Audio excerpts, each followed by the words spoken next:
Toledo Public Schools is getting ready to celebrate its 175th anniversary on May 8th, 2024.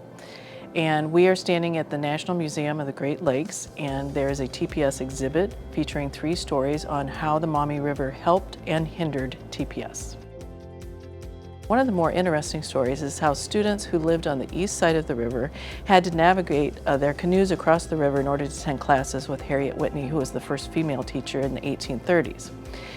There were no bridges for the students to cross. Now, when the railroad went in, students often crossed the railroad trusses, but in the wintertime, when they became ice-covered and snow-covered, it was extremely dangerous for them. So paddling their canoes across the river was kind of one of the interesting stories that we were able to locate in our records. We are trying so hard to dispel the myth that Waite High School was built backwards.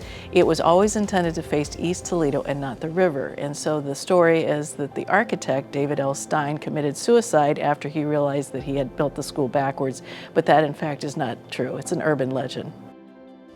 Another one is during the Great Depression, Hooverville grew up around the Maumee River, and that was when many people lost their homes.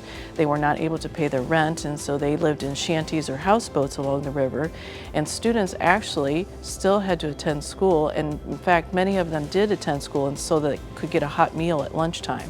So there's a story of Rosalie Harrison, who lived right here on the Maumee River during the Depression, and she'd walk over to the old Southeast School for her classes every day.